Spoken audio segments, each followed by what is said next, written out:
Grand Teacher relate les histoires de la finance. Imaginez un monde où une simple idée peut transformer le rêve d'indépendance financière en une illusion vertigineuse, où une promesse de stabilité devient le fondement d'un empire avant que tout ne s'effondre dans un vacarme assourdissant. Bienvenue dans cet épisode de Grand Teacher relate. Aujourd'hui, nous plongeons dans l'histoire fascinante et controversée de Do Kwon, le fondateur de Terra et l'architecte de l'une des plus grandes catastrophes de la cryptosphère. Accrochez-vous, car cette histoire est un véritable labyrinthe de promesses brisées, de milliards volatilisés et d'un homme qui a tout misé pour devenir une légende. Do Kwon naît en 1991 en Corée du Sud. Brillant étudiant, il décroche une place à l'université Stanford, où il se spécialise en informatique. Très vite, il montre une appétence pour l'innovation technologique et le potentiel révolutionnaire des crypto-monnaies. Après quelques années dans des entreprises prestigieuses comme Apple et Microsoft, il décide de tracer sa propre voie. En 2018, avec Daniel Shin, Do Kwon cofonde Terraform Labs. Leur projet, créer un écosystème de crypto-monnaies basé sur un stablecoin algorithmique, Terra USD. Mais qu'est-ce qu'un stablecoin algorithmique? Contrairement au stablecoin traditionnel, adossé à des réserves réelles comme le dollar, USD s'appuie sur un mécanisme de balance complexe avec une autre crypto-monnaie, le Luna. Chaque fois qu'un USD est créé, un équivalent en Luna est détruit, et vice-versa. Pour Do Kwon, cette idée est révolutionnaire. Il promet une monnaie numérique stable et accessible à tous. Terra se propage rapidement, notamment en Corée du Sud et à Singapour.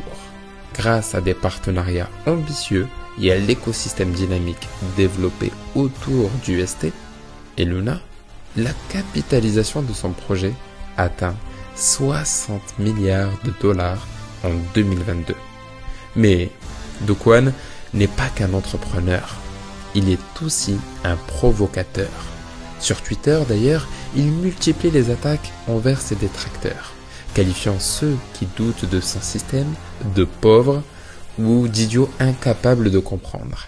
Sa confiance en lui est telle qu'il semble invincible. Pourtant, derrière les chiffres mirobolants, des failles apparaissent. Oui, des failles apparaissent. Les économistes et experts en blockchain tirent la sonnette d'alarme. Le mécanisme entre UST et Luna repose sur un équilibre fragile. Si la confiance des investisseurs vacille, le système pourrait s'effondrer comme un château de cartes. Le 7 mai 2022, l'impensable se produit. Une vente massive d'UST déstabilise le mécanisme. L'UST perd son ancrage au dollar.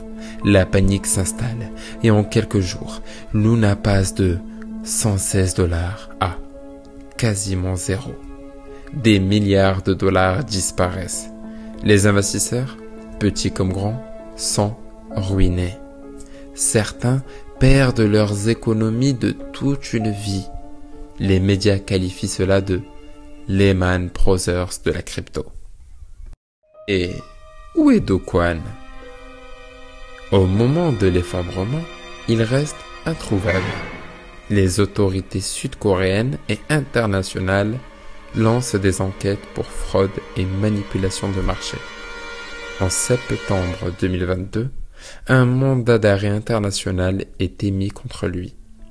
Do Kwon, pourtant si visible sur les réseaux sociaux, devient une ombre.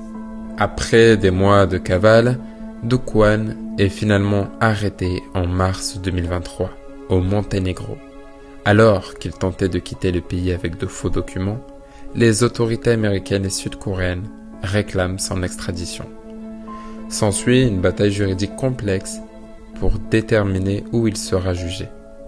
En décembre 2024, le Monténégro décide d'extrader Do Kwon vers les États-Unis, où il fait face à des accusations de fraude liées à l'effondrement de Terra USD et Luna, ayant entraîné des pertes estimées à 40 milliards de dollars pour les investisseurs. Aujourd'hui, l'héritage de Do Kwon est celui d'un homme qui a rêvé de révolutionner le monde financier, mais qui a créé l'un des plus grands désastres de l'histoire des crypto-monnaies. Son histoire est un rappel brutal des dangers de la spéculation, de l'arrogance et des promesses trop belles pour être vraies. Alors, que devons-nous retenir de cette saga ? Peut-être que la confiance, cette monnaie invisible qui alimente les marchés, est aussi fragile que précieuse. Ou peut-être que l'ambition, lorsqu'elle n'est pas maîtrisée, peut devenir une arme à double tranchant. Merci d'avoir écouté cet épisode de Grand Teacher Relate. Si cette histoire vous a captivé, n'hésitez pas à nous suivre pour découvrir d'autres récits où l'ambition, le génie et parfois la tragédie s'entrelacent.